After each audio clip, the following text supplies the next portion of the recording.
All right, we're live. Welcome to another Not Mainstream, and this is March 9th, 2018. And boy, did a lot happen this past week. Um, so let's get started with the big news that came out last night or yesterday. And apparently, North Korea is going to meet with Trump sometime in the near future. And this is a changing moment in history because there's North Korea has never met with a sitting president in a long time in recent history. So this is big. This is huge. This is history in the making. And you got to hand it to President Trump. If it wasn't for his strict North Korean sanctions and everything, none of this would ever happen. He took a tough stance on North Korea. North Korea noticed, and now they're taking action. And I guess we're just gonna have to wait and see what transpires out of this, and hopefully it'll be some good news that transpires out of this. It's gonna sound strange, but if I was President Trump, I would take Dennis Rodman with him because Dennis Rodman met with Kim Jong Un before. So, it may be a little bit risky or not, but I think he should take Dennis Rodman with him because he's met with the guy before. He knows how things work, and he might end up being ambassador to North Korea. What's your take, Henry? Well, you know, if Rodman can, Rodman can kind of act as what you might say a mediator. Yeah. He can act like a mediator in between the two. Mm-hmm. If he can get along with Fat Boy over there, maybe Trump can. Maybe he can. Maybe he can. Like I say, he can mediate. He can mediate the meeting between Trump and Kim Yeah. Jong Un. If he gets, it's like this. If Rodzilla gets along with Mm-hmm. Kim Jong Un, then he can facilitate. He can facilitate stuff Yeah. happening between the two countries. So It's just strange. Out of all the people, Dennis Rodman, can bring freaking peace to North Korea. It's just amazing what times we've lived in, you know. mm-hmm. But yeah, I agree with you, Henry. Yeah, he would be a great mediator and help balance it out and maybe even help Trump a lot of denuclearizing North Korea. Mm-hmm. Yeah, because Kim Jong Un is claiming, "Oh, I'm not going to use. We're not going to use nukes." I'm like, yeah, like we're supposed to believe that. Yeah, yeah. We're supposed to believe It's he's like going. it's not like he's got his hands, behind his back with his fingers crossed. We're not going to use Oh nukes yeah, anymore. yeah, And I exactly. think Trump realized that. I think if he didn't, if he wasn't, for certain that there was not going to use nukes anymore, I don't think this meeting would never have taken place. Yeah, I agree. Yeah, I mean, Trump's no dummy. Mm-hmm. I know these leftists like to think he's a dummy or something, but no, he's not stupid. Trump is not Yeah. stupid, not at And all. what came out of this was actually surprising that the mainstream media, out of all the mainstream media, some of people, pundits at CNN and the rest of the mainstream media was actually applauding this decision made by Trump. And one of the mediators, Aaron Burnett, said that if he can denuclearize North Korea, Trump would go down as the greatest president in history. And I Mm-hmm. mean, that's just real shocking to hear, the truth coming out of the mainstream media's mouth. Especially CNN. I mean, with all the Mm-hmm. fake news that they've spread about President Yeah. Trump, it's surprising that they are the ones that are saying that they're applauding this. Yeah. Yeah, and I don't know if I mentioned this before, but it's like the mainstream media. It's 99% lies, 1% truth, and that Yep. North Korea is the 1% of them telling the truth out of all this. Yeah. Let's see, as Rick Riola says, it's an ounce of truth and a gallon of bullshit. Exactly. I agree with him on that. That is spot on. I mean, that's what it is, especially with the fake news. Absolutely. And hey, listen, we call them fake news because I mean that's what they are. I mean, if they would actually do their jobs, actually do what Mhm. they're supposed to do, guess what? They wouldn't be called fake news. We wouldn't have to Exactly. call them fake news. Exactly. I mean, it's like what you said. If they actually do their jobs and actually tell the truth and not just bring up some kind of fiction that's out of this world, then we wouldn't have to call them out on it. This show would never exist because they're we don't have to call them out on it. Yep. But we're glad because it keeps us in business. And the left likes to try and claim that well, President Trump's definition of fake news is news coverage that's unfavorable to him. Well, no, that's not true at all. Hmm. It's not. It has nothing to do with news coverage that's unfavorable to the president. It has to do with the fact that you guys are lying and you are spreading these Hmm. falsehoods, and they Yeah, are falsehoods. So that's why you're called fake news, yeah. It because doesn't you're have to spreading deal with Trump. falsehoods. It doesn't have to deal with Trump. I mean, you have like black unemployment is down. They're not even touching that. All right, and that's actual news. That's that it's real. That's real news right there. Black unemployment is down, but you have mainstream media, and we'll get into this later. Covering Stormy Daniels again. It's like holy heck. I mean, who gives a crap about Stormy Daniels? I don't care about her. Yep. And see, here's the thing: if they cover all the pro things that Trump has been doing, he'll win re-election in 2020 in a landslide. But they don't want to do that because they want him to lose in 2020. They want Mhm. Joe Biden and Oprah to win. Yeah.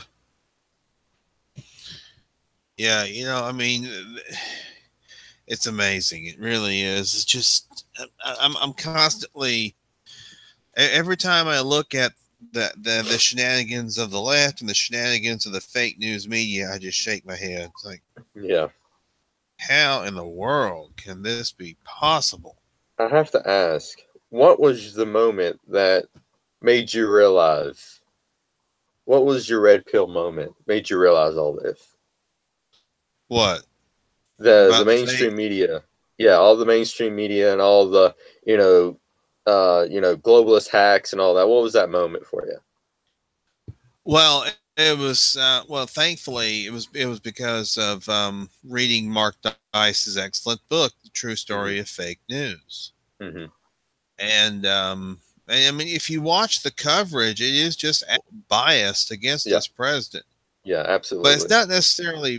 not necessarily that it's biased against the president. It's biased against any conservative ideals, Hmm. regardless of the president. But regardless of President Trump, Hmm. the fake news is so anti-conservative. It's just amazing, you Yeah, know. yeah, and plus And there's something I also, want. oh, go ahead. There's something I want to talk about later. I'm referring to Lindsey Vaughn. I want to mention something about Lindsey Vaughn and her anti-conservatism, her anti-Trump stance. No, really, I haven't heard that. I'm Yeah, we curious don't to have see to what go you into it said. right now. Yeah, we don't Okay, have to go into it right now, but I'll discuss it later. all I'll right. bring it up later. Yeah, but I So was gonna say was yeah, go ahead. crap. What was that? What was I gonna say? I completely forgot now. Were Um, you going to talk about your red pill moment, perhaps? oh, mine was like long time ago. When Hmm. Jesse Ventura did his conspiracy theory, and he just spoke the truth, about the politicians, about 9/11. I was really into that and how suspicious it was, and then going forward on that, and then you know back in like 2008, maybe a little bit later than that, but I didn't like Obama at all. I didn't. I was actually, you know, I'm ashamed of this now, but I was kind of pulling for Hillary back in 2008. But I just didn't trust Obama at all. I didn't know anything about Hillary and her criminal behavior at the time. If I did, I wouldn't have support her. But yeah, but going forward from the 2008 9 election and forward, I was really, really looking into conspiracies, and I didn't even watch mainstream media because because Jesse Ventura was talking about mainstream media and how fake it was and how ridiculously biased they were. So I didn't even touch that with the 10-foot pole. But then 2016 rolled around, and then Donald Trump started to run, and then that's when I got really, really interested in the politics and bringing forth these, conspiracies, these, bringing it to the mainstream media, sticking it to them, and everything. So I guess that was my red pill moment. But going back, but mainstream media, I know what I was going to say now, but mainstream media. I mean, if you watch CNN, and then an hour later, if you turn to MSNBC, you see how similar the talking points are. I mean, they're just so. I mean, maybe just one or two words different, but other than that, the narrative that they put forth is dead on similar with network to network. Yeah, it is. And I watched Mark Dice's newest video today, and he was talking about how they're all talking about. I think he was principally focusing on CNN, where they're just the main thing that they've been coming up with for months. Russia, latest developments Mm-hmm. in the Russian investigation. Russia. Yeah. I mean, host after host after host on CNN. Mm-hmm. Russia, just constant, just Yeah. would Great not stop. transition. Great transition because we talked about North Korea and what to expect from that. It's just a wait and see moment now. But Yeah. transitioning into Russia, earlier this week we had a guy who made his rounds called Sam Noonberg, and boy was he off the rails. I don't know what kind of medication he was on or off, or if he was drunk, high, drugs, or whatever.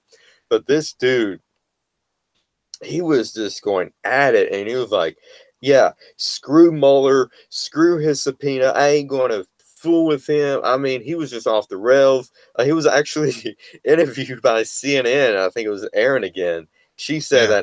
that I smell alcohol on your breath. Did you drink anything or anything like that? And he said, Hmm. no. Are you on any medications? Just my antidepressant meds. And I'm like, okay, so first off, this dude is a nervous wreck, and he's having like a mental breakdown live on Yeah. TV. And he like did what, 7, 8 interviews in like a day or two. Yeah, something like that. And the guy, he does not even like President Trump. I mean, he had some very unflattering things to say about Sarah Huckabee Mhm. Sanders, and Yeah, and I mean, he is. he was a former Trump campaign advisor, but then he must Yes, have he got was. fired. He got fired for some reason. I can't remember what it was, but I think he got fired or he quit. And now he's just, Hmm. he got subpoenaed by Mueller, and now he's refusing to cooperate. But then after those interviews, he came out with a statement and said he probably will cooperate with Mueller. Hmm. Well, I mean, it has to. It must have his strange behavior. Probably does have to do with being chemically induced, as it were, chemically induced, whether it's drugs or alcohol. Hmm. I mean, if Aaron Burnett says she smelled alcohol on his breath, then obviously he must have been drinking before his interview. Yeah, and So, the thing is that I don't think she would lie because they were face to face, and she was pretty close to him. And alcohol can, I've been with people that you can smell the breath off of alcohol like a few feet away from you. hmm. So maybe CNN, maybe this is the 1% CNN is telling the truth at this time, but we won't know, and probably will never know. But it's just amazing how the mainstream media would take advantage of this, this, sick individual, I guess. And it's not surprising to me. Yeah, I mean, he fits the narrative completely because after he, went on his tirade, they was like, "Oh well, he doesn't want to cooperate because there's something with this Russia investigation. Trump did collude with Russia." I'm like, okay, first off, we still have zero evidence that Trump colluded with anyone. All right, and all the evidence that we do see and it's been brought forth is the whole DNC Hillary Obama collusion trying to stop Trump from winning the election. Yeah. Yeah. If there's any collusion at all, it's on the Democrat side. It's on the leftist side. It's not on the conservative side or the Trump campaign. Yeah. There has been no evidence whatsoever that has emerged that would implicate President Trump in any of that. And I can guarantee you, if there were evidence, that would be leaked like crazy to the mainstream media. It would. But we have not seen any. We have not seen one bit of evidence that even suggests that the Trump administration had anything to do with that. Yeah. And I just don't see. I don't see any possibility of any kind of bombs being dropped anytime soon. Any bombshells, I should say. Yeah. Yeah, I don't see anything being dropped either. But continuing on with this Russian investigation, it came out that Jeff Sessions finally may have woken up, and he said that there might be a second council put in place soon. And I hope that's the case. I really do, because, the whole, FISA courts, the whole DNC, Hillary, Obama collusion, trying to stop Trump with the FISA and the whole wiretapping and all that, that needs to be investigated. That needs to be investigated. Yeah, but he was talking about he was talking about suing California, but he goes out there, he kind of dodges and dances around it. So yeah, he also said he was going to sue California and their whole mess trying to protect the illegal. But but he didn't seem to act. He didn't seem to take it too seriously, though. He just didn't seem to. It's one of those I believe it when I see it moments. There you go. Exactly. That's how I feel about it too. And speaking of Jeff Sessions, it came out recently that Trump may allegedly has a new nickname for him, and that nickname is Mr. Magoo. I heard about that too. So, and what's really shocking is that I didn't see it, and then I was like, as soon as I heard Mr. Magoo, I'm like, Jeff Sessions does look like Mr. Magoo. I mean, I hope if that is true, that is freaking hilarious. But if not, I'm going to start. You know what? I'm going to start calling Jeff Sessions Mr. Magoo until he gets something done, because he is so nearsighted to the fact that the Russian collusion is right in front of him, and that's the DNC. He just can't see it. So Mr. Magoo, it's almost as if he refuses. It's almost as if he refuses to do something about it. Almost. I'm not saying completely, but I don't know what his problem is. I mean, I like the dude, and I liked him before he got the Attorney General, and I thought he was a great pick to be Attorney General. But as soon as you got Attorney General, it's like, he's been compromised or something. It's like someone has some stuff on him, and they're holding it over his head. Yeah, and I've heard individuals, especially on the Pal Talk program, try to defend him, and I'm like, no, he doesn't need to be defended. He has consistently he has consistently just not done what he's supposed to do. He has, you know, he is supposed to be this. He's supposed to be like a bulldog, and he's not. You know, it's Mhm. like he has no teeth. Yeah. He's like a roaring lion without teeth, is what he is. Yeah. No, I completely agree. There are those who Or say he's like, there are go those who ahead. say that Ray Gowdy would do a better job in that position, Yeah, or he, perhaps Rudy Giuliani, either Trey yeah, Gowdy or Rudy Giuliani. yeah, I can see that. I think Trey Gowdy would be good if he wanted the position. I don't think he wants the position, to be honest with you. Rudy Giuliani, I think he would be another terrific pick because I think he would actually get something done. I think he would Hmm. actually get something done. And I think what he would do if he was Attorney General, and let's just say if Trump gets rid of Sessions and he gets Attorney General, uh, Rudy Giuliani did not accuse himself from the Russian investigation, so he can push forward with this, and he can also fire Rod Rosenstein Yeah, yeah, or tell President Trump to fire Rod Rosenstein. yep. But I mean, Sessions has been a huge disappointment thus far. Hmm. And I think he does some good stuff, but it's just minimal compared to the stuff that's right in front of him. This huge, corruption of all these ties together. It's Hmm. like he's not focusing on that. He's rather focused on, you know, um banning marijuana in all 50 states. It's like, do what Trump said he was going to let the states decide. Let the states decide on what they want to do with marijuana. Tell Jeff Sessions, let the states decide on marijuana. You go after these people. You put these people behind bars. You put these people behind Guantanamo Bay or whatever you want to do. But just go after these people. And it seems like every time Trump tweets about Sessions, he gets Sessions then gets a little, little kick in the ass. But then this goes back to where he was. Yeah, and it's just amazing that we've seen Sessions just. I mean, it's amazing. Sessions just seems to be, what do you call it?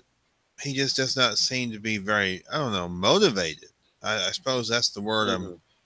really kind of searching for. He just does not seem to be very motivated to do anything. Yeah, yeah, it's very disappointing to see. Very disappointing. It really is. It's just, I mean, we would like to see our, you know, our we would like to see our attorney general have some teeth, Hmm. and Absolutely. he acts as though he doesn't have any teeth. Hmm. He's all bark and no bite. Hmm.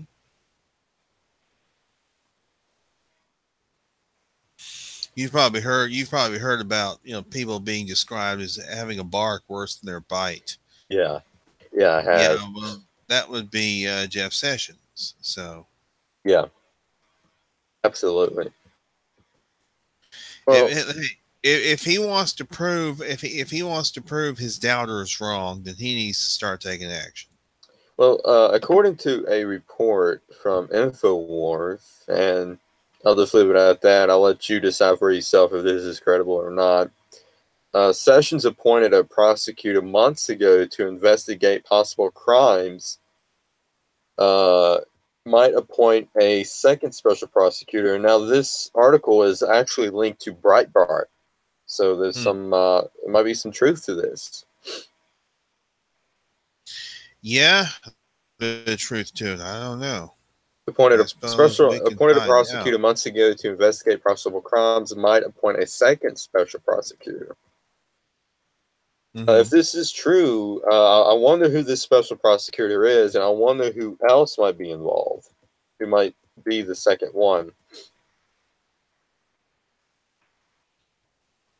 Yeah, Uh, that's of course assuming that story is true. Of course. Yeah, this is from Breitbart, and Sessions was actually interviewed by Shannon Breen during an interview Wednesday. The Attorney General has appointed a prosecutor with many years in the Department of Justice to investigate these things, and will consider seriously appointing a second special counsel to possibly bring criminal charges. Mm-hmm. So hopefully maybe he's actually doing something. Yeah, maybe so. We'll have to. It's going to be an exercise in what you would call a wait and see type. I mean, Yeah, so that's the position we are taking. We are taking the wait and see type yeah, attitude position. yeah. And plus, with stuff like this, you have to wait and see, because I mean, they keep all this stuff secret, and behind closed doors and everything, so not everybody knows what's going on. Right. That's very true.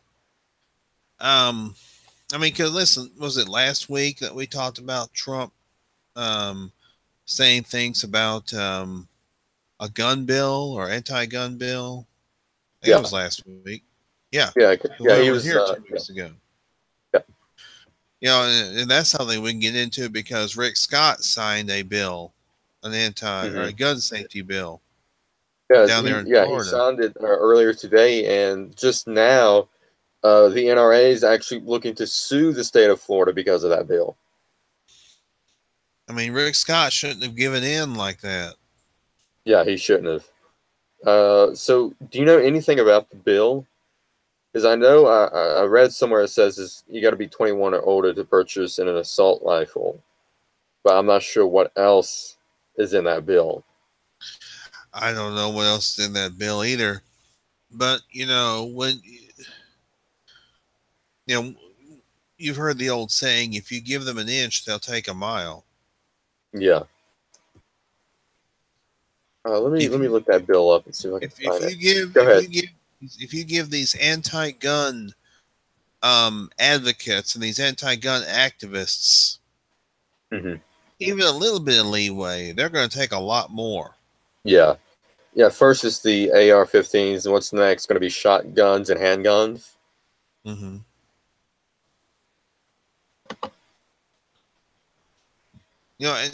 And before somebody thinks, oh, they don't care about the children. Yes, we care about the children, Hmm. but we also care about not giving in to a bunch of anti-gun advocates Yeah. because guns are a tool. Hmm. Guns do not jump up off a table and put themselves in someone's hand and then start shooting off by themselves. Yeah. Absolutely. It's going to take an individual who is mentally unbalanced. Hmm. It takes an individual who is mentally unbalanced to pick up a gun, a pistol, a rifle, whatever, Hmm. and Yeah. fire at people. Hmm. All right, so I'm on Breitbart, and here's what the bill has to say. And according to this may cost Rick Scott a re-election. Florida Governor Rick Scott signed a $400 million gun control bill that includes firearm confiscation measures and waiting periods for long gun purchases. The Los Angeles Times reports that the bill also bans bump stocks, which is not even used in Florida, in the Florida school shooting, and bucks the NRA by raising the minimum purchase age for long guns from 18 years to 21. Fox News reports that the gun control package also funds bulletproof glass for schools and will allow some teachers to be armed. Now that's good. Okay, that's good. I'm all for the bulletproof glass and the teachers being armed, but not for the whole gun confiscation Mm-hmm. and and the ban and the raising the Let's minimum see. age. Let's see. Rick Scott, he messed up. He screwed up. Yeah. That's where he Uh, screwed up right there. Continuing on, the bill was originally designed to allow teachers to be armed on a broader basis, but had to be augmented as Governor Scott opposes teachers being armed for self-defense. Yeah, dude, you oppose teachers being armed for self-defense. That's what the whole Second Amendment is about. Is for self-defense. On March 9th, Breitbart Yep. News reported that the Florida Education Association, or FEA, was urging Governor Scott to use a line item veto to remove armed teachers from the bill. CNN quoted the letter from the FEA, which said, "We urge you to honor your instincts and act to keep additional firearms from our schools unless they're in the hands of trained law enforcement personnel. Please veto the funding and language in the budget that provides for arming school personnel." Florida's Democratic House Caucus also unanimously opposed letting teachers to be armed if armed to shoot back if under attack. Okay, so this bill right here, it's troublesome. It's troublesome. I mean, there's like a few good things about it, and the rest of it is troublesome for me. I mean, Mm-hmm. the Yeah. bump stocks. Who cares about the bump stocks? People will get bump stocks anyway off the black market if they want it bad enough. Um, Or they'll make their own. yeah, exactly. And then raising the minimum purchase age for long guns from 18 to 21. Uh, I'm not sure how to feel about that one. Well, I was just going to bring up. Here's the thing: young kids, especially in the South, are going to be taught how to shoot off Yeah. some kind of a rifle Hmm.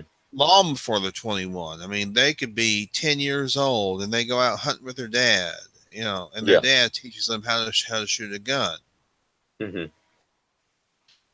So raising it to 21 is, ridiculous in and of itself, because most rural kids are going to know how to shoot a gun by at least age 15. Yeah. I think instead of raising the age, I think they should keep it as it is. And then if you want to buy a long arm gun or anything like that, just have a proper license for it. Mm-hmm. Just have a proper license for it. But the whole, I mean, I don't know how anyone can be opposed of letting teachers be armed. I mean, here's the thing. The FEA, and this is to quote, that we urge you to honor your instincts and act to keep additional firearms from our schools unless they're in the hands of trained law enforcement personnel. Well, we saw how well that went at Parkland when the law enforcement didn't even went into the freaking building when they heard the gunshots. I mean, okay, how are you supposed to have law enforcement personnel keep you safe if they're not even going to keep you safe? Yeah, exactly. I mean, this whole thing. I mean, Rick Scott messed up by. I mean, it's almost as if he just let the left get in his ear and say, "Hey, guess what? You need to do this. You need to say this." Yeah. Yeah, It's like it's like they. this is gonna hurt him. It's a yeah. It will. It's almost like they pressured him into this, Hmm.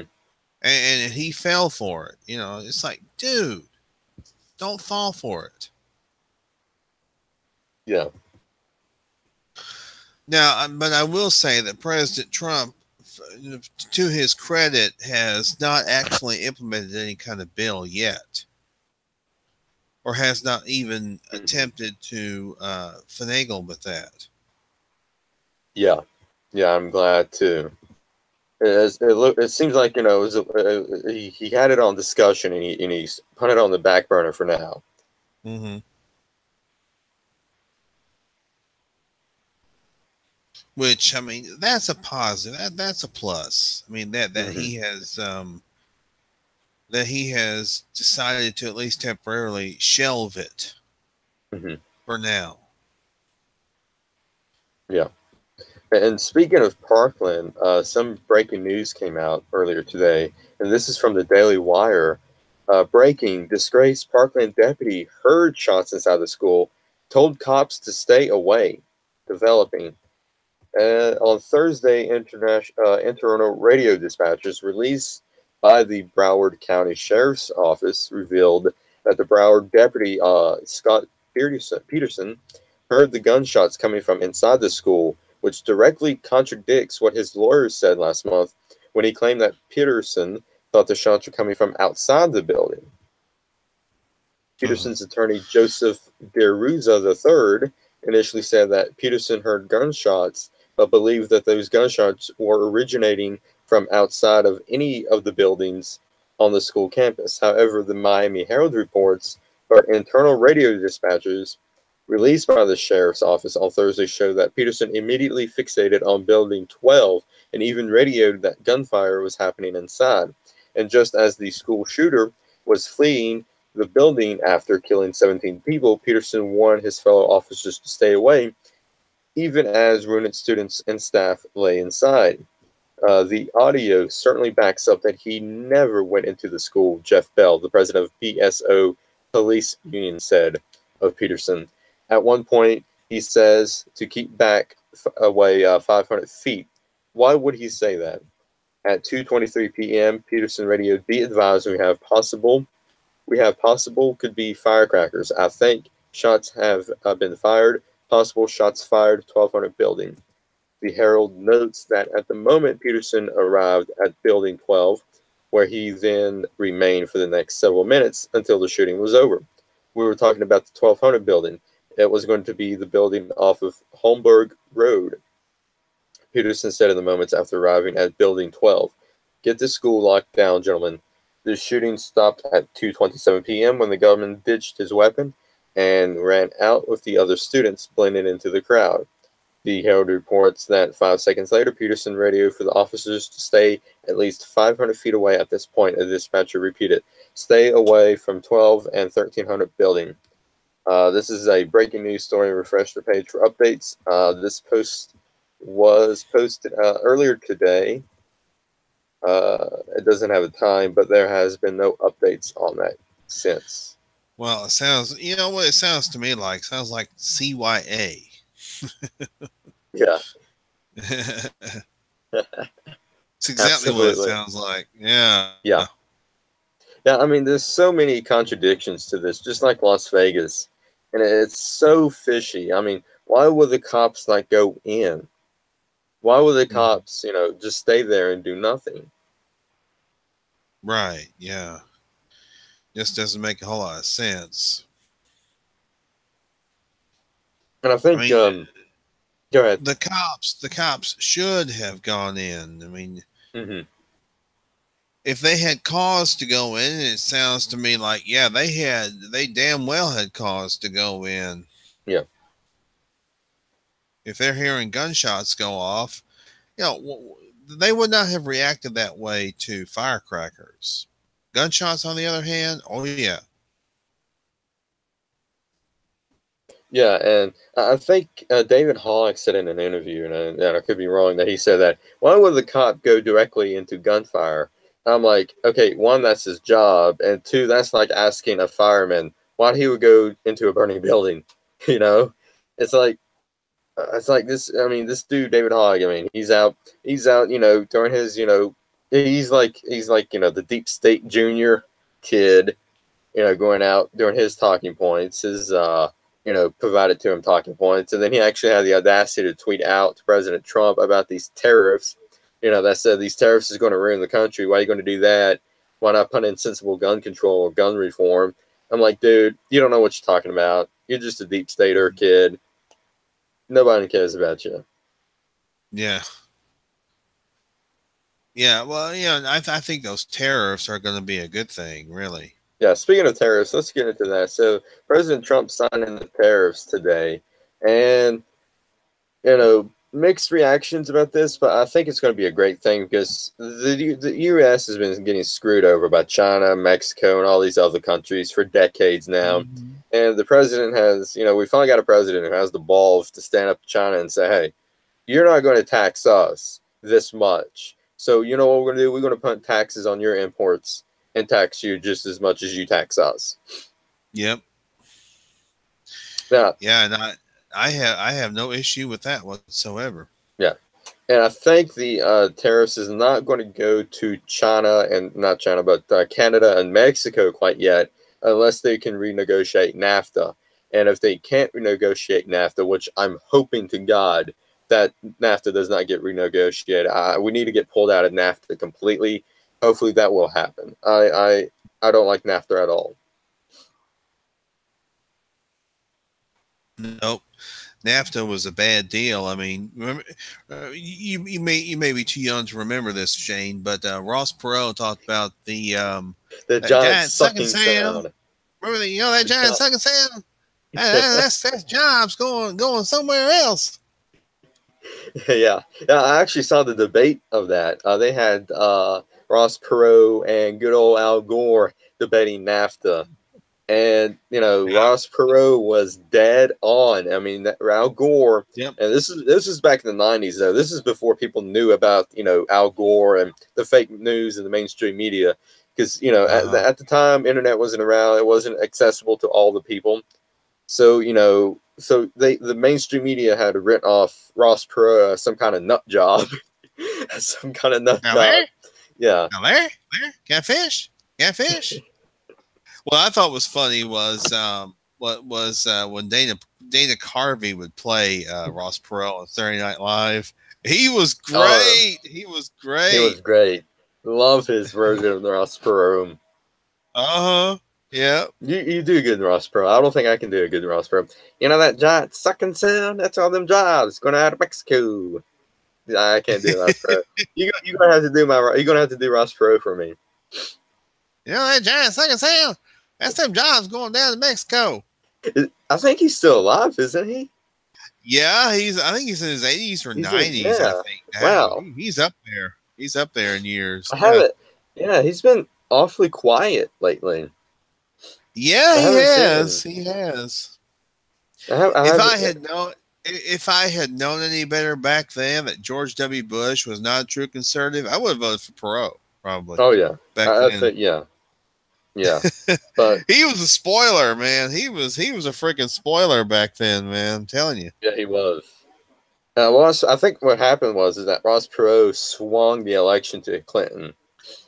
Yeah, and there were those who claim, well, he's the one. Well, he did that on purpose. No, I don't think he did that on purpose. Nah, because No. I remember I watch a lot of YouTube videos of all that, and Ross Perot was they try to write him off as some kind of nut job, but he was Yes, they did. actually 100% right all along. The Yeah. mainstream media Yeah. wanted him to be some kind of nut job, but he was Yep. right. Yep. He was right. Yep. He was. He was. It's scary how right he was. My Yeah, God. yeah. I mean, if you look up the debate with Al Gore and Ross Perot on Larry King, and it should be on YouTube. You Yeah, see, I I mean, imagine it is. Yeah. yeah, yeah, and I you mean, everybody see thought he was. how Everybody accurate he thought he was was. just. Everybody thought he was just this big-eared clown. This crazy clown.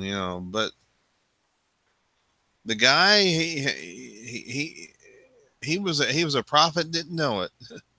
Yeah, I think what else killed him was that he always had them cards with the pie charts and the graphs and everything. Oh He always yeah, held he had the those up. graphs and the pie charts. Yeah, yeah, I remember that. I think that hurt him a little bit because that's right there's more fuel for the fire of him being a nut job. Well, I think people should have paid more attention to those graphs Hmm. and pie charts and stuff. Yeah, yeah, it's on YouTube, and I'll post a link to the debate in the description below for you guys to watch. It's Al Gore versus Ross Perot and NAFTA debate, and this is Yep. back in 1993. Yeah, 93. Yeah. Gosh, 25 years. Wow. Yeah, I know. But yeah. Well, yeah, Shane, you knew exactly what I was you knew what I was talking Yeah, about with Ross yeah, Perot. I saw you have that flash of recognition. yeah. Oh yeah, I may have been young, I may not have been born yet, but I know my history, and Yeah. oh man, Ross Perot, he was something else. I would Yeah, he like to see was. him. I would like to see him come back again. Yeah. Even if it's like to do an interview and be like, bring up the pie charts again. I mean, the guy's a millionaire. He's very successful Oh yeah. businessman. Yeah, very, very Hmm. successful. I think he. I think if. I think he probably could have won if he would have ran again. Just, Maybe just if he would have done like instead of being an independent, go to the Republican Party and run on the Republican ticket, and then if he wanted to, just become an independent again. But just I think he probably would have imagine, won. just imagine, a businessman running for office. Mm-hmm. I mean, he was ahead of his time. Really, he was ahead of his time. Oh yeah. Oh yeah. Because we had Trump come up and run. Mm-hmm. A businessman running for president. Yeah. And actually winning. Yeah. Which is great. Could you imagine? Could you imagine the debates between Ross Perot and Hillary? Now, Hillary. Oh my God! Those things would have been epic. Those things would have been epic. He'd probably have freaking a Edsel behind him with a whole bunch of pie graphs and everything. Now, Hillary, take a look at this pie chart. This is how evil they are. This is how evil you are. You're off scale. Oh my God! Yes, that would have been funny. I think that would have been great. Oh man, that would have been just epic. Ross Perot, man. If he was younger, I'd say run again. Run. Mm-hmm. If he could find the fountain of youth, Yeah, dump into that. Hillary, here's the thing. Here's pie chart. It's showing how evil you are. It's showing how I am. See? Oh man, that'd have been epic. So epic.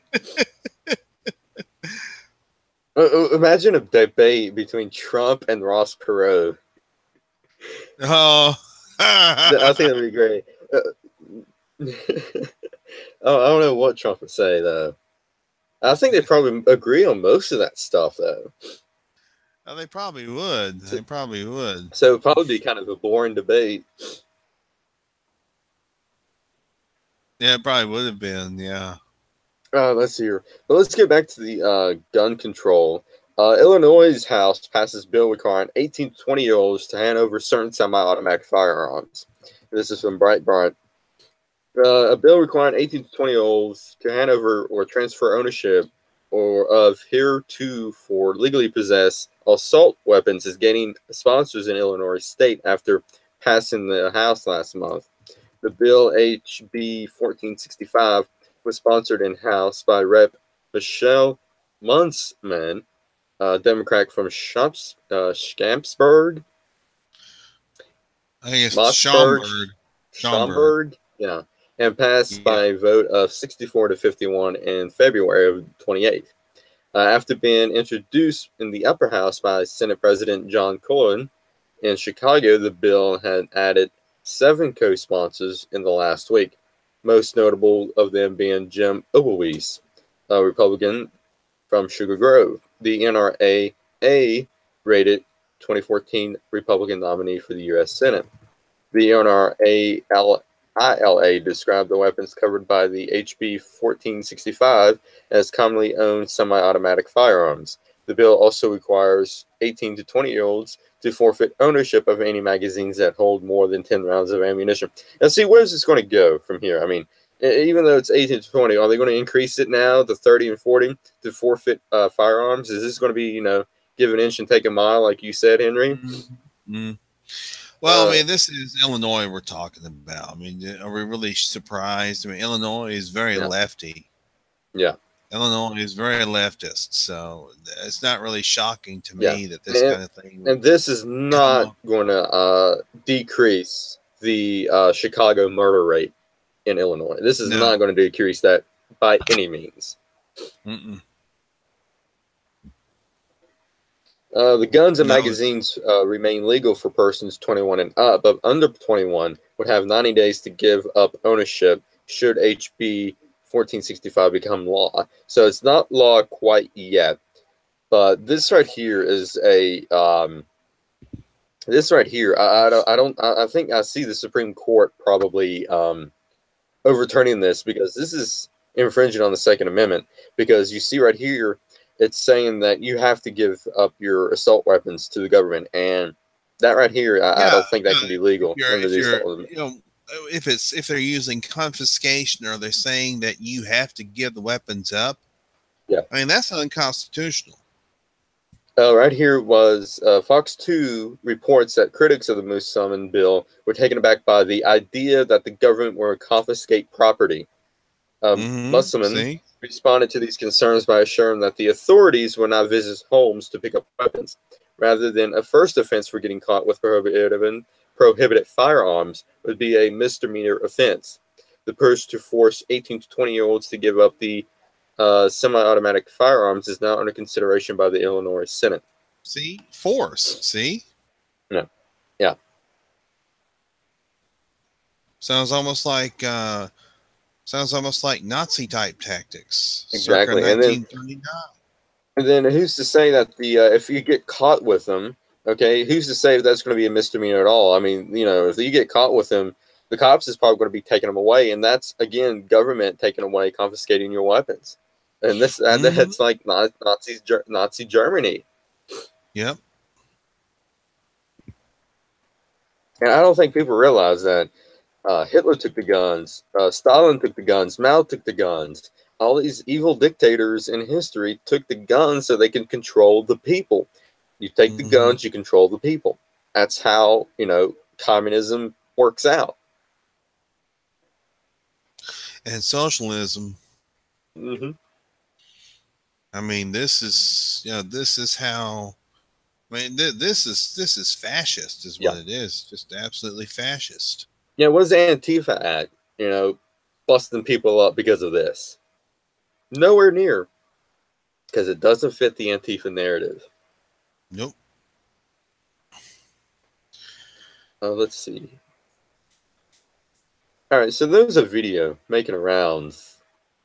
You probably, I don't know if you've seen it or not, but this female candidate is under investigation because she destroyed an AR-15 during a protest stunt.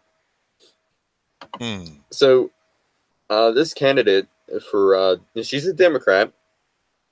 Shocking. Her name is Karen Mallard, and she took a AR-15. And you know how that guy who's an alleged Trump supporter took his AR-15 and sliced it in half, and he modified it? That was like 100% illegal. But she did the exact same thing, and yeah, that was 100% illegal as well. So now the Alcohol, Tobacco, and Firearms and Explosives, or the ATF, is now investigating her because she posted a video on Facebook sawing off the barrel of her husband's rifle. Several people who replied to the post said Mallard broke the law, and she did, because Virginia's sawed-off shotgun and sawed-off rifle act prohibits people from having a rifle that has been modified to an overall length less of 26 inches. But yeah, now she's under investigation. And let's see here. So I don't know what. So she's just now under investigation. There hasn't been any outcome of this investigation quite yet. But she's running in Virginia's. Oh God, that's close to me, in 2nd Congressional District.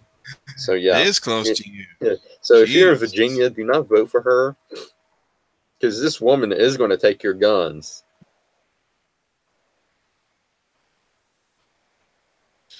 Yep, she is. I mean, or at least that is her. That is her aim. I think is that she's going to try and take your guns. Yeah, that's what she's aiming to do. Yeah. Because it's those nasty guns that do things to people. It's the guns. It's the NRA. It's all the gun. It's all the gun freaks out there. The gun nuts. It's none of that. None of that at all. Right. I mean, this is just. I mean, we're living in freaking bizarro world here. We really are. I mean, yeah, it is. It's like Oh, geez, I don't have no idea. Yeah, it is bizarre world. It's like,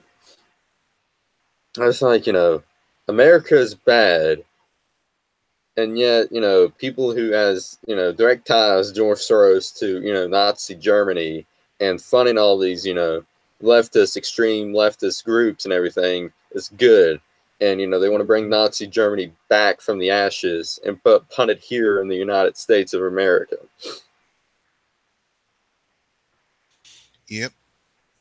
And speaking of Nazi Germany, the Democrats, at least 7 House Democrats, are known to have direct ties to Nation of Islam leader Louis Farrakhan. Farrakhan, Farrakhan. or as or as I Calypso like to Louis. call him, or as I like to call him, Black Hitler, because he is. Yeah. So Yeah. so okay, so let me read off the names of the 8 people. Um, okay, so let's just say, so Louis said, a notorious anti-Semite and racist who has called Jews satanic and said white people deserve to die. 7 House Democrats. Now it's 8 House Democrats, and I'll get to that. Well, I do know that one of them is South Carolina Representative James Clyburn. I do know that. Where is he? Oh, he's yep, Yep, yep, James yeah, he's Clyburn. the 8th one. Yep. He's one of them I So yeah, know. he's yep. Al Green is another one. Oh, the Wolf Man. Yeah. Gregory Meeks is another one. Keith Ellison is another one. Oh, Danny he's a Muslim. Davis. What do you expect? Who? Ellison. He's a freaking Keith. Muslim. What do you Yeah, Keith expect? Ellison. I mean, he went to like a dinner with Louis. So not striking there. Andre Carson, Danny Davis, Barbara Lee, and good old Impeach 45. Impeach 45. Maxine Wow. Waters. Maxine Waters has strong Mhm. ties to him. See? Davis came out, and with the exception of Davis, the Democratic representatives have ignored repeated requests for comment regarding the relationships with Farrakhan. Davis has a personal relationship with Louis, and is unbothered by his position on the Jewish question. He told the Daily Caller News Foundation on Sunday. Davis called Louis an outstanding human being in an interview with the Daily Caller in February, and he said he has regularly visited him. Oh my God. Okay. Yeah, okay. Well, I mean, the guy is a freaking he is a freaking anti-Semite, and he's very much. You might call him a black supremacist. Yeah. Let's just be honest. That's what the Yeah. man is. Mm-hmm. He's a black supremacist. You know, I'm not throwing a racial component out there.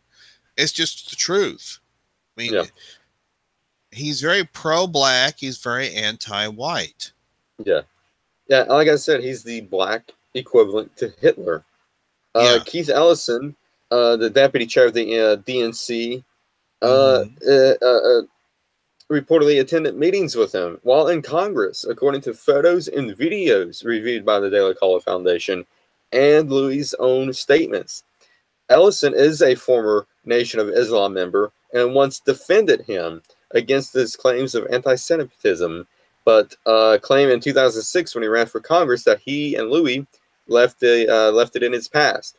The meetings Ellison has since attended with Louis undercut his claims of cutting ties. They do. Yeah. I mean, So, it's like if you've cut ties with somebody, mm-hmm, you know, generally, if you say you've cut ties with somebody, that means mm-hmm, you have nothing to do with them anymore. yeah,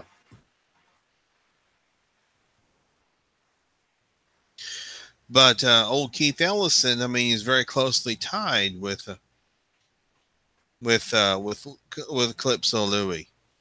mm-hmm, And the thing is, these individuals that you named off, they're never going to shake that. They're never going to shake that Yeah. association. Now let's play some role playing here, some role reversal. Let's say David Duke. Let's take David Duke for example, and Mm-hmm. and it came out that 5, 6, 8 Republicans had close ties to David Duke. The media would skewer those people. They would skewer those people.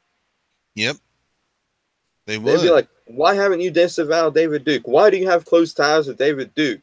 You know, Yep, it's like, yep. I mean, and then credit to Jake Tapper because Jake Tapper actually mentioned this on CNN, which is shocking to me. But he actually brought it up, and he's like, "Why aren't you guys disavowing these people? Disavowing him?" Surprisingly, Jake Tapper, like I said last week, I think if I buy CNN for $1, I think I can change Jake Tapper. I think I can get a hold of Jake Tapper and be like, man, you know, it seems like you've got a gun to your head on the old CNN administration.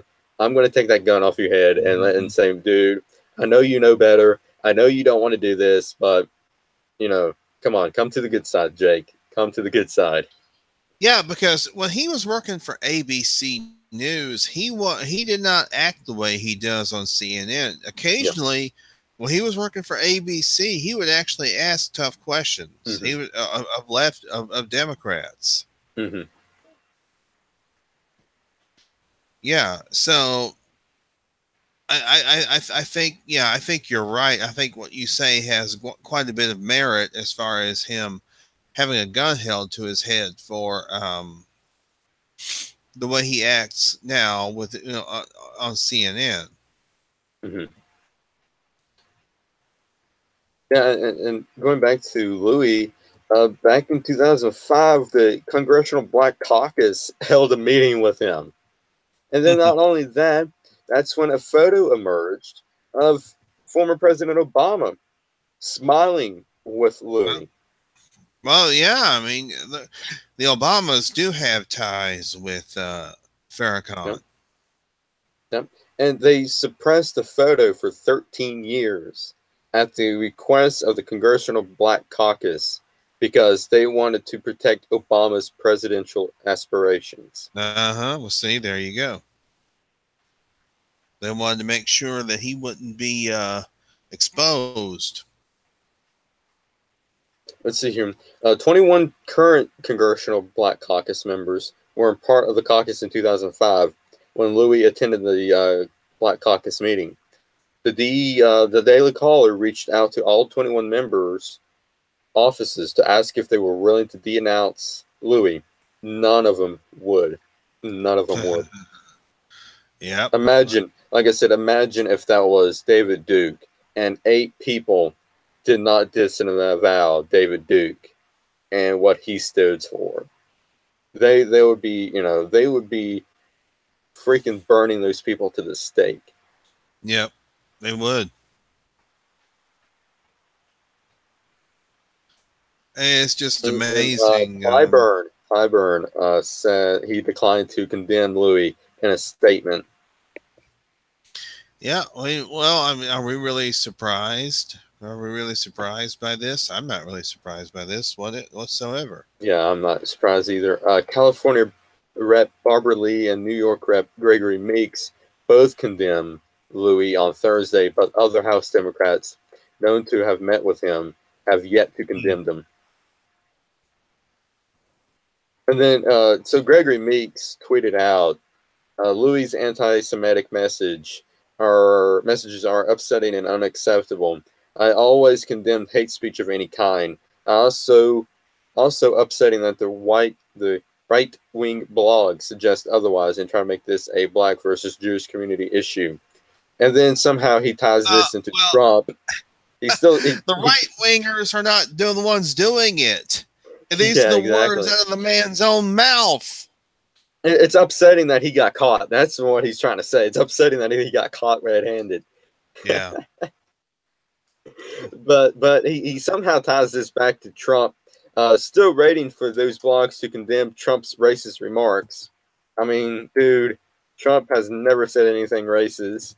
You're the one that, you know, is like having drinks of freaking Black Hitler and, you know, didn't do anything about it until you got caught red handed. So, yeah. And then Yep. Barbara Lee, I have to give her some props. She didn't tie this back to Trump at all. So, you know, thank God for that. She said, I spent my life fighting discrimination in every form from anyone. I unequivocally condemn ministers' fucking anti-Semitic and hateful comments. This virtue has no place in our society. Illinois' Rep. Danny Davis said that he's not bothered by Louis' position on what Davis calls the Jews question. Andy Carson has met with Louis, but declined to say whether or not he condemns the hate group leader. Well, I mean, Maxine Waters has repeatedly declined to denounce him. yeah. Well, the problem is you have these militant blacks. I mean, and that's what they are. They're militant blacks. And again, I hope somebody doesn't think I'm throwing some racial component out there, because I'm not. It's just the truth. Yeah. These militant blacks, you know, they all stick together. I mean, yeah, they're militant. Plus, they're anti-white. They're anti-American a lot of the time. Yeah, it's just I don't want to see that nonsense that black people cannot be racist. Black people can be racist, and we see that with Louis and the people that supports Louis, and then we also see it in South Africa now. South Africa is under new leadership, and they said they're going to, you know, start some white genocide. So we have white genocide going on in South Africa. See, yep. So yeah, black people can be racist. Everybody, you know, regardless of your skin color, can be racist to another group of people. It doesn't matter which color they are. It doesn't matter which group they belong in. Racist people come in all shapes and sizes, all forms. Yeah, exactly. I mean, you hit it right on the head, and you're right. I mean, they are. There's racism everywhere. It's not just with the blacks. It's not just with the white. Well, it's not just with the whites. I mean, blacks can be just some of the most racist individuals around. Yeah. And we're not saying that all black people are racist. Like you know, the mainstream media is saying like all white people are racist. All whites are not racist. All blacks are not racist. All Asians, all whatever you are not racist. All right. It's just a small group of that certain type of group or certain type of people that is racist. Yeah, exactly. And that small group is what the mainstream media wants to be focused on to make you think that racism is run amok in America, and racism is not even close to what it was back in the 60s or back in the past. All right, racism today is minuscule compared to what it once was. All right, I mean the Klan. Yeah, the Klan is not even, you know, it used to be a huge organization. It's now not even a big organization now. It's so small, but the mainstream media wants you to think otherwise. Yes, they do. Yep, that's exactly what they want you to think. They want you to think, oh, you know. Well, I mean, the left, especially the media, they want to start a race war. That's what they really want. Yeah. Yeah, and I don't think it's working as well as they want it to work. I think most people realize that they know better. Most people know better. So I think it's going to be quite difficult to start a race war. Yep, I think you're right. I think it will be difficult to start a race war. But they sure as hell are trying to. Yeah, they would love for there to be a race war. That's what they want. That's what the left wants. They want there to be a race war. Yeah. Let's see here. All right, so let's continue on with more mainstream news. So, former porn star Stormy Daniels, and we've talked about this before. First, it came out that her and Trump had an extramarital affair back in 2006. Um, then Trump told her to sign an NDA, non-disclosure agreement, so it won't come out, and that he paid her off, or that his lawyer paid her off. And then Stormy Daniels came out to refute the claims and said none of that ever happened. None of it ever happened. And then she came out again and said it did happen. And then it's like, okay, so did it or did it not happen? All right, you're contradicting yourself. Yeah, I mean, she just continues to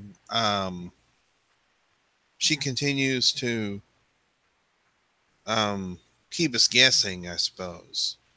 Mm-hmm. I don't think it happened.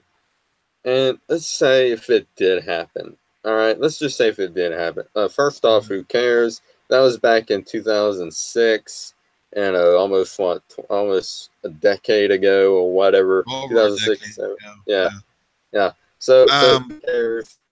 yeah. Trump wasn't even running as president at the time. He wasn't even in politics at the time.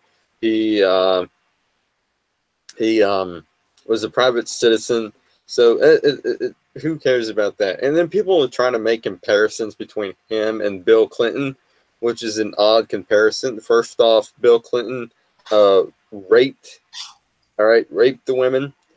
Trump, Yep. what if that whole Stormy Daniels thing is accurate? It was all consensual. Yep. And then another comparison between Bill and Trump is that, first off, if you want to compare the Monica Lewinsky scandal, that happened during Bill's reign as president, and the Stormy Daniels thing happened way before Trump was president. So there's it's like apples and oranges. There's no comparison between the two. To be honest with you, I think it's nonsense. I think it's, I don't know if she's a former porn star, if she's a current porn star. Let me look her up. I think she's a former porn star. I think she's trying to just resurrect her career. Well, it doesn't matter if it happened. If it happened, it happened. That's between President Trump and Melania. Mm-hmm. If Melania wants to take steps to deal with it, she will do so. Mm-hmm. But otherwise, it's not anybody else's business but theirs. Yeah. Yeah, and now she's suing Trump and saying that the hush agreement was invalid because he didn't sign it. I think it's just, I think it's nonsense. Mm-hmm. I think it's complete utter BS to me. Yeah, I would agree with that. I think it's much ado over nothing, and to compare it to Bill Clinton, no, had nothing to do with no Bill, yeah. Oh, but Steve, but that's the left playing. They say, well, we know Bill Clinton did this, but Donald Trump did this. Yeah. It's like, yeah, well, you can't make that comparison. There's just no. I mean, it's pot, meat, kettle. That's what it is. You can't make comparison. Yeah. So apparently she tried to run for Senate in Louisiana in 2010, according to her Wikipedia page.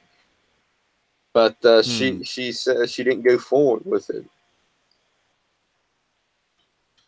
Well, like I said, this is this is stuff that's none of our business. The thing is, the affair between Bill Clinton and Monica Lewinsky wouldn't have been any of our business either. Yeah. Until Bill Clinton decided to perjure himself. Mm-hmm. If he hadn't perjured himself under oath, then there wouldn't have been any ruckus raised about it. Mm-hmm. Bill Clinton was not impeached for a blowjob. He was impeached for lying under oath. Yeah. I did not have sexual relations with that woman, Monica Lewinsky. Mm-hmm. Yeah. So that's the only reason why he was impeached. Now, if he did have sexual relations with that woman, I don't think he would have been impeached. I think he would have finished out his term. Although he still finished out his term, He was impeached, but he finished out his term because it was like what, like almost like what 2, 3 more months he had. So he finished that term out. Well, the thing is, he was impeached, but he was not removed. That's Yeah, the difference. yeah, It's one thing to impeach a president; it's a whole different kettle of fish to remove them. hmm And he was not removed from office, so yeah. So basically, there's been what, only one impeachment in history. They try to say two impeachments because um, because Nixon, he resigned before they could have impeached him. well, not Nixon. This goes back further than that. This goes back to, I believe it was Andrew Johnson. I think it was impeached. That's the only other impeachment that I'm aware of presidential. hmm As far as presidents are concerned, that's the only one that I know of. The only other president that's been impeached is Andrew Johnson. Yeah. So Andrew Johnson and Bill Clinton, but he wasn't removed from office. He finished out his term. Yeah. But Nixon resigned before he could be impeached. They were threatening to impeach him, but Yeah, he resigned. he stepped down. Yeah. Nixon stepped down hmm before they could even, but he didn't give them a chance to impeach him. He just stepped down. hmm Andrew Johnson was impeached for violating the Tenure of Office Act. Little history fun fact. Mm-hmm. Another impeachment. This has nothing to do with the president, but I thought this is pretty funny at the time. Mark Delaney, he was a judge in the District of Kansas. He was impeached due to drunkenness, but he resigned. He resigned on December 12th of 1873. Hmm.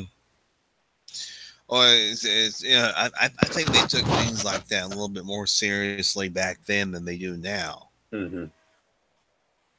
Another person that was impeached due to drunkenness, also unlawful rulings, was a judge, John Pinkerton, in the District of New Hampshire.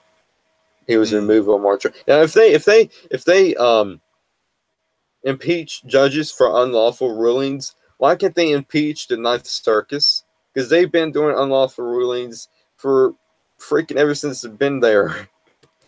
Every It may not be. Go ahead. It may not be as simple as that. You'd have to impeach every individual judge, and then you'd have to remove them. Yeah. And that's going to be up to Congress. And I don't know if Congress would be willing to do that or not. Yeah. You can't impeach them all at the same time. You'd have to impeach them one at a time. Oh, Bill Clinton was impeached, but he was acquitted. He was acquitted. Oh, he was acquitted. Well, then there you go. Yeah, he was impeached. He was on the thing for perjury and obstruction of justice, but he was acquitted. Yeah. You know, if the glove doesn't fit, you must acquit. Yeah. Let's see here. So I think we covered everything that we need to cover. Yeah. So let's go to some local news. Well, actually, go ahead. Oh no, yeah, you was going to talk about Lindsey Vaughn. Yeah, Lindsey Vaughn. Yeah, go ahead. And, yeah, Lindsey Vaughn and the Trump curse, you might say, because she didn't do very well at the Olympics. Yeah. And she made some comments on CNN. Surprise, surprise. She made some comments on CNN about she was asked is she when she is skiing in the Olympics, who's she representing? Is she representing, who's she representing? Is she representing this president? She said, no, I'm not representing the president necessarily. I'm representing the country. And she was asked, she was asked if she were invited to go to the White House, would she have gone? She says, absolutely not. No, I know a lot of people feel like it's an honor to be invited to the White House, but Mm-hmm. she's like, I wouldn't go. I mean, and she, like I say, she didn't do very well at the Olympics, so many may think it's a curse, the Yeah, anti-Trump curse. it seems like that. It's the Trump curse. It seems like everyone that's bashing Trump, it's getting like a broken leg or some sort of curse. And I think it probably is karma coming back after them because the bashing the president. And Mm-hmm. yeah, I'm surprised CNN. I'm surprised CNN doesn't take this and run with it. Oh, President Trump, has got hitmen out and taking out all these Olympians because they're bashing him. Oh That man. that yeah. Yeah, that would be too ridiculous even for CNN. Oh wait, no wait. I say that would be too ridiculous even for CNN, but no, this is CNN we're talking about. Yeah, exactly. They are ridiculous. Oh man. All right. So. But Lindsey Vaughn was not the only one that didn't do well at the Olympics after bashing Trump. I mean, there was Mhm. a figure skater who was a homosexual. Oh yeah, the dude. He made comments about Trump, and he didn't Oh, do very well. we are completely missing the biggest awards event of the year. The Oscars happened The last Sunday. Oscars, yes, the So it goes to Oscars. show how many people watched the Oscars because it was the lowest rated Oscars in history. Yeah, so the Oscars was this last Sunday. No one watched it. If you did watch it, I am so sorry for you. The only reason I knew about it was I saw the videos from Mark Dice, and Twitter was talking about it. So basically, it was a semi-Trump bash fest. Jimmy Kimmel, like what the Yeah, hell happened to Jimmy Kimmel? he took a few pot shots at at Trump, Mhm. but it wasn't really that bad. What was really the bad thing about the Oscars was the whole thing with the Me Too movement and Yeah, the whole Harvey Weinstein thing. So yeah. And it's like, and I love these. I love these, Hollywood elite people because they're like, oh, me too. This is not going to happen anymore. Well, it's going to keep happening. You're just going to, try, twice as harder not to get caught. yeah. You know, they got caught the first time. It's going to happen again. They just don't want to get caught this time. And what I thought was Mhm. appalling was that, they had Meryl Streep up in the freaking front row. All right.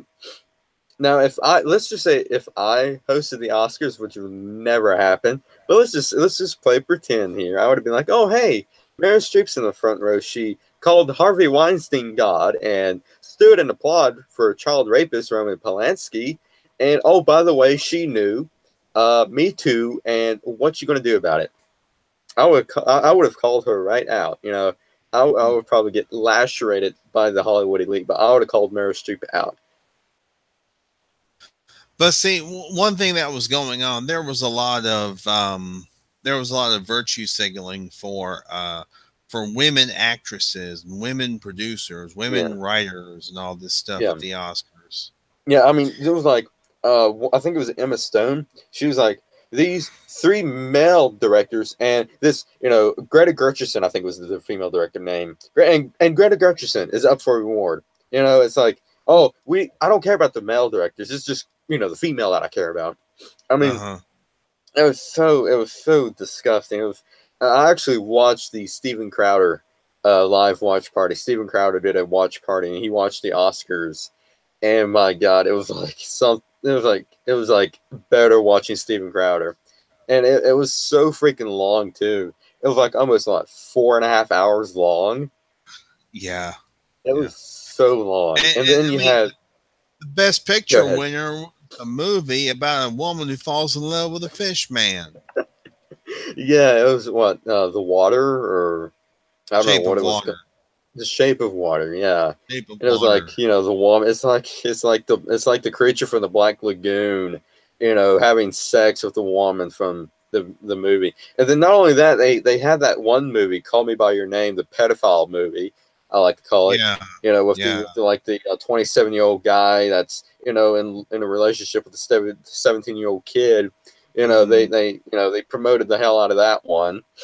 Yep. You know, that was like pro pedophile movie right there.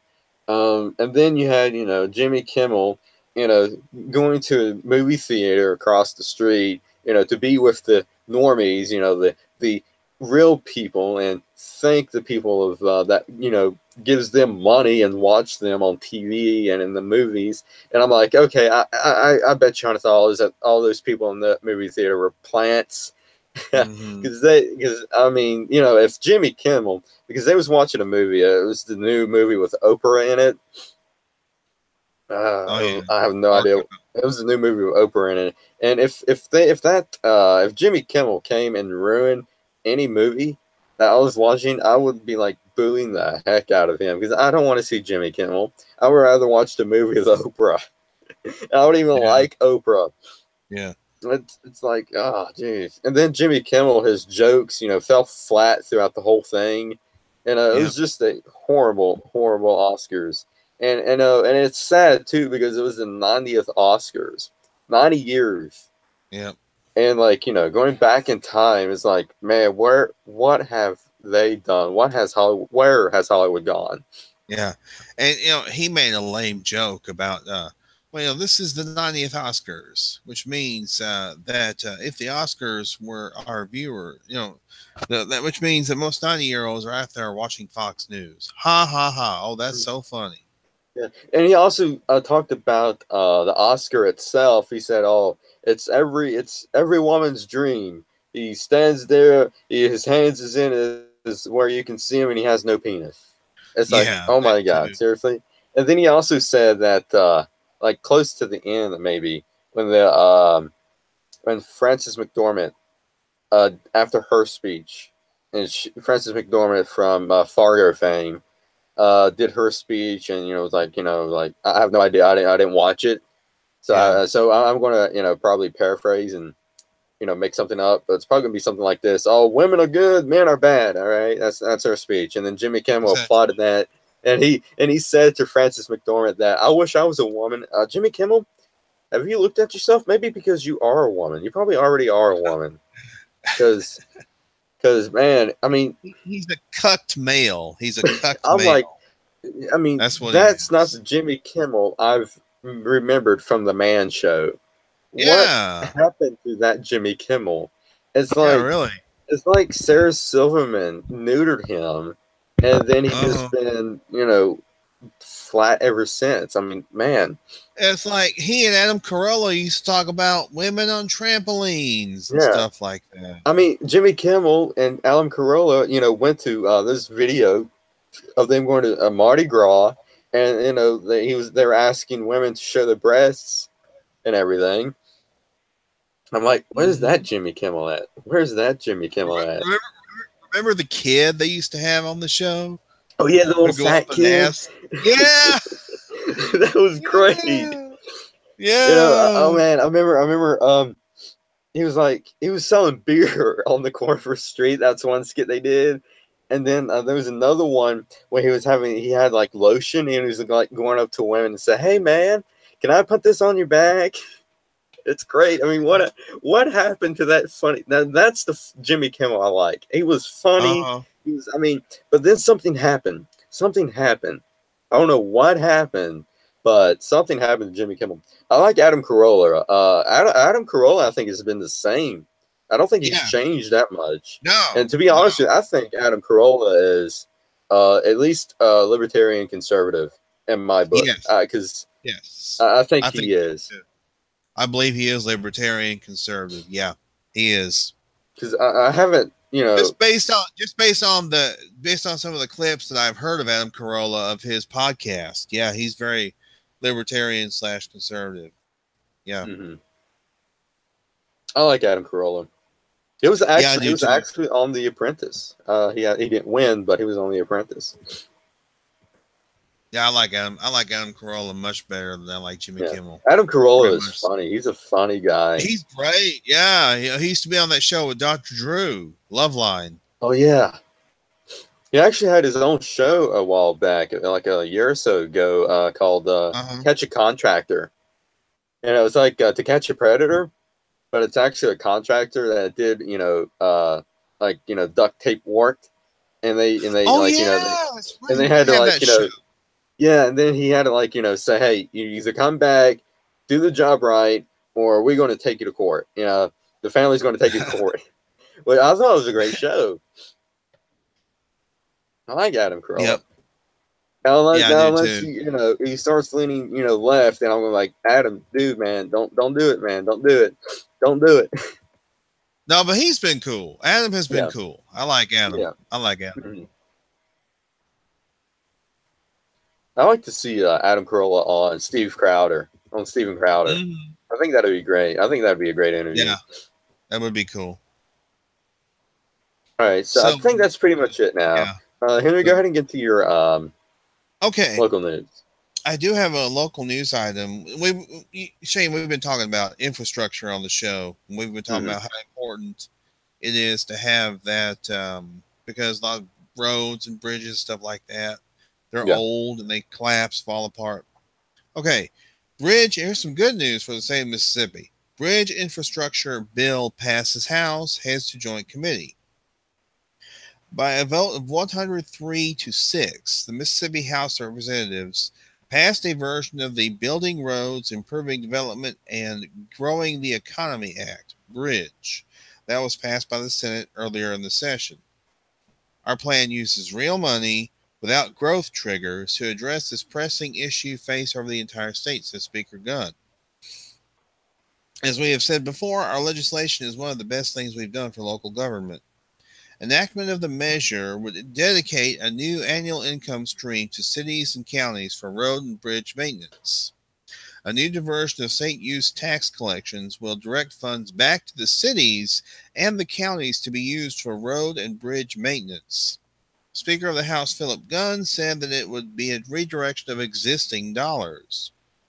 I appreciate the House for keeping the $1 billion Bridge Act a comprehensive plan to address both state and local infrastructure needs moving through the legislative process, Lieutenant Governor Tate Reeves said. The Senate looks forward to continuing talks to address our critical needs. Local benefits. Use tax is gathered from sales tax collected on any out-of-state purchases, including those made online. Approximately $310 million was collected last year. The new diversion will divert 35% of used tax collections, which is approximately $108 million by today's estimates, to cities and counties for road and bridge repair. 5% of all used tax collections, approximately 15.5 million by today's estimates, will permanently fund the local system bridge replacement and rehabilitation program. We want to put money back into the hands of the local people, said Speaker Gunn. This increases the diversions back to cities and counties, which is something our mayors and supervisors have been requesting for years. Statewide benefits. The House maintained what the Senate deemed the Strategic Infrastructure Investment Fund, SIF. However, in the House version, the Mississippi Department of Transportation will administer the funds in this projects throughout the state. The SIF is comprised of 1% of the rainy day fund, card tag monies, and revenue bonded gaming sinking fund dollars. This money exists separately from MDOT's annual appropriations. In addition to the SIF, the House legislation also authorizes $100 million in general obligation bonds for projects over the entire state. So that is a darn good thing. That's some good news right there. I'm Hmm. glad to see that the state of Mississippi is actually doing this, Oh yeah, and absolutely.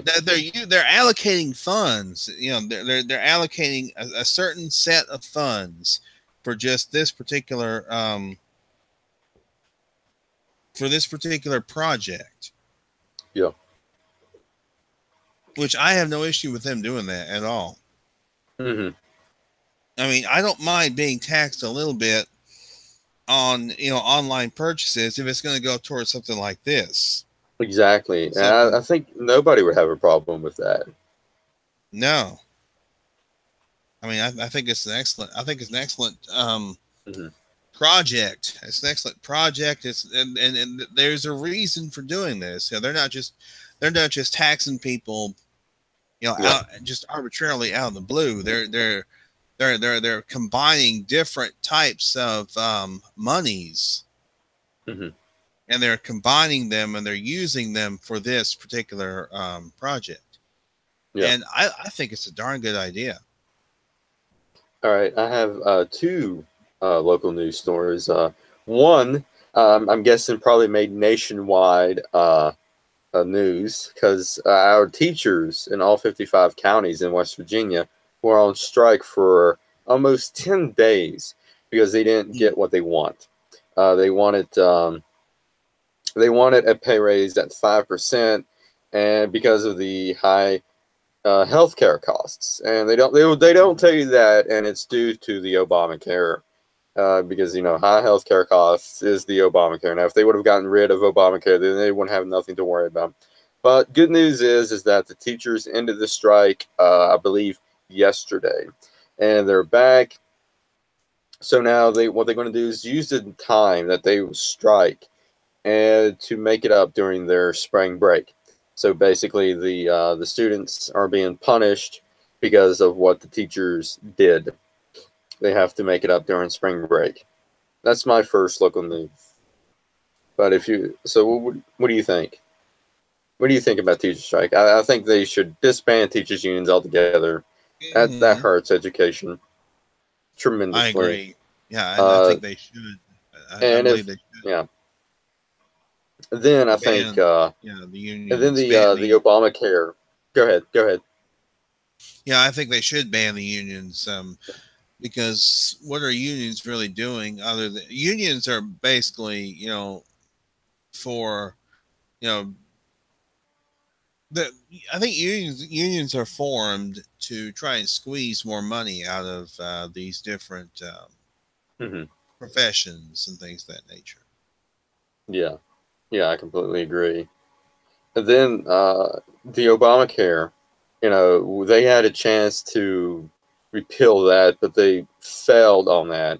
So I would really like for them to take another crack at it, either this year or months now, or either early next year. But Mm. yeah, if they would have disbanded the teachers unions, and if they would have repealed the Obamacare, I think they would have never had this strike. But then, the students are being semi punished for it by having to make it up for spring break. But the next piece of news is not is local, but it appeals to everyone everywhere. So the deputies warn people to watch out for skimmers, and this is in Fayette County. Deputies in Fayette County are warning people to look out for skimmers at local gas stations and ATM and movie rental kiosks. According to Sheriff Mike Fidley, his agency is currently investigating two people from Florida possibly using credit/debit scanning devices in the Ames Heights area. These individuals had the scanning equipment, computers, and blank cards to transfer the bank information to, said Sheriff Mike Fidley. It's unknown at this point as to if they had a chance to use the skimmers prior to them being contacted by the deputies. The U.S. Secret Service is assisting in the investigation. Sheriff Fidley is also urging businesses to constantly check their credit/debit card machines for skimmers. The devices themselves look like credit card swipe devices, but not exactly like the new ones. Not exactly like the ones faculty installed in the machine, said Sheriff Fidley. It looks suspicious. If it looks suspicious, don't use it. So basically, what a skimmer does is that the hacker attaches it to the credit card where you punch your credit card in. And what it does, it feeds information from the credit card. So it feeds the PIN number, it feeds the bank account number, it feeds the number on the card and everything to that hacker so they can hack into your banking account and get all the money you need. So, I mean, this is like, a PSA warning to everyone, and not just in West Virginia, but everyone in the United States and everyone that's watching to, if it looks suspicious, don't use it. You can look on there and tell if it's a fake, a scammer or not. Mm. Yeah. yeah, this sounds like it's a really bad problem. I It mean, is. It is a bad problem. yeah, I certainly would not want to, try and use like a public ATM machine, and then have somebody come along and skim Mm-hmm. and and steal my information. Yeah, and let me And take this a is look what at it looks like. this. So basically, what they do is they attached it to the credit card machine. So this Mhm. piece right here, they attached it to the credit card machine. Oh yeah, and then they just Yeah, get the information off it. Yeah. yeah, yeah,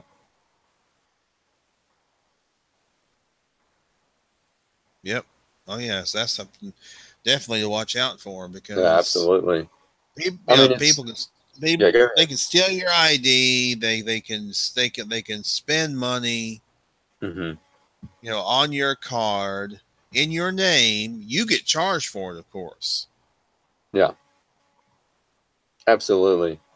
And then we was and I mean, it's so easy for anybody to get hacked nowadays. It's like you can do you know take all the safe cautions, the safety cautions, and you think you are immune, but you're really not. I mean, anybody can Mhm. hack you. And we was talking about this Wednesday night on the Xcast. There's been reports of the Alexa, turning on automatically and laughing at people, and Mhm. when the Alexa's not prompt to. I mean, it's just a scary, scary world and time that we're living in with Yep. all these devices and Alexas and everything. Is like, you cannot pay me to buy an Alexa. I would not buy an Alexa. Nope. Nope. I wouldn't either. All right, so I think we probably covered a lot. We covered a lot Hmm. tonight. Uh, and this was a pretty long one. Well, we're not going to go. We're not going to go 4 hours on you guys like the Oscars did.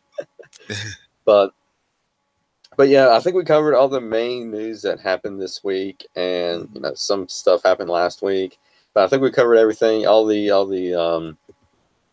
important stuff, that is. But real quickly, the 2018 midterm elections. I'm hoping that we can get that red wave going, and I think if we play our cards right, I think we can get a red wave going. We've got a list of people who are MAGA candidates, and I'll post the list in the description below, and check to see if your state is on there. I'm organized these by state and who's running in that state. So, and the list is growing each day. So keep a watch out on that list. But yeah, I think that's pretty much it Well, tonight. I think And we go ahead. have a primary coming up, for the U.S. Senate. Roger Wicker, who is the current senator, is running again, and he's running against Chris McDaniel. And his ad and Senator Wicker's ad campaign is, talking about Chris McDaniel, who's supposed to be this conservative candidate, but Mm-hmm. apparently Chris McDaniel has said some things about President Trump that have not been exactly, very flattering. So Mm-hmm. Hmm. And if apparently Chris go ahead. McDaniel's conservative, credentials are being questioned. You might say. Mm-hmm. And if you can, Henry, if you know any of the candidates that's running and is pretty pro-Trump and pro the Trump agenda, give me that list and I'll post them on the WordPress that we've got. Okay, will do. All right, sounds good. But yeah, I think that's going to end it for us tonight. Yep. This is pretty a decent sized episode. Hopefully, I think we got everything in. But if you Mhm. cannot wait until next week, tomorrow night we're going to be discussing The Walking Dead in the Webcasting Dead, The Lost and the Plunderers. Pretty exciting, pretty good episode. I thought it was. Mhm. It did what it needed to do, which was Rick being hard headed and not ending the war quite just yet. But Mhm. we'll go into more in depth on that tomorrow night at 8 o'clock p.m. Eastern Standard Time, 7 Pacific, 7 Central, 6 Pacific, 5 Mountain, 4 Actually, whatever. six, But yeah, it'll be 6 Mountain, 5 Pacific. So. Oh yeah, 6 Mountain, 5 Pacific. Okay, gotcha. Yeah. I'm close to getting these time zones down. But yeah, so yeah, and then Wednesday night is going to be the next to last episode of the X Cast of the X Files, and it's the what was it? What was the episode? Nothing lasts forever. Yeah, yeah. So it's going to be episode 9, and just one more episode to go, and I am holding my breath, and I'm like so freaking excited for the last episode. It's going to be, I think it's going to be a wild one. I think it's going to be ending in a cliffhanger, like last season, but it's going to be. I hope it's going to be good. I think it's going to be good. And then next Friday night is going to be another Not Mainstream on the 16th, the day before St. Patrick's Day. Yeah. Yeah. So maybe next week's webcasting day, I might be wearing some green and drinking some beer and getting a little drunk. Yeah, oh man. Oh man, so yep, next week is another Not Mainstream, 8 p.m. Eastern Standard Time, 7 Pacific. Not Pacific. I don't know why I say Pacific, 7 Central. Yeah. I'm keeping, I don't know why. It's getting late. Go ahead. Yes. All right, this weekend is Daylight Savings Time. Oh yeah, that's so make right. Sure you have any clocks that you need to set forward 1 hour tomorrow night. Spring forward. Before you go to bed tomorrow night. Yep, spring forward, fall back. So spring have more forward. daylight. You're gonna have more daylight starting Sunday. Oh yeah. So. And we lose an extra hour, don't we? Yes, this time we lose one. Yeah. Yep. Yep. So yep. This Sunday at 2 a.m. That's when it starts. 2 So go forward. Yep. But I always set mine in the morning. As soon as I get up, I just go on and preset it. Most of my devices set themselves automatically, like my laptop, my tablet, my phone. So yeah, the only thing I have to set is the. Actually, I don't have to set anything. I have a alarm clock that does it automatically too. So I set my watches. You have to set your watches. If you wear a watch, you have to set your watches. Ahead that, and if you have like a an analog clock instead of a digital clock. Right. You have an analog clock. Yeah, but yeah, spring forward in the daylight savings time, and hopefully spring is around the corner. I don't know if you got snow, but we got snow this week. Oh my goodness! Yeah, it was Wednesday. It was like a freaking blizzard. All we've had is just way too much rain. That's what we've had. We had rain for the past for like a week or so, and then it turned into snow. Man. Yeah, absolutely. But what you gonna do? Hopefully it's around the corner. I'm so amped up for spring. I think this spring and summer is going to be a really, really great year. I just got a gut feeling. Trump's president. Anything can happen this summer. So yeah, it's so exciting. So anyway, let's go ahead and end this right now. So yeah, let's go ahead and end this. We'll see you tomorrow night on the Webcasting Dead at 8 p.m. 7 Central. And then next Wednesday is the Xcast, 8 p.m. Right after the X Files, really. So 9 p.m. Eastern, 8 Central. And then next week is going to be another Not Mainstream. So who knows what's going to happen between now and next week? Anything can happen. But on that note, good night, everybody. See you here next week. God bless America. God bless President Trump.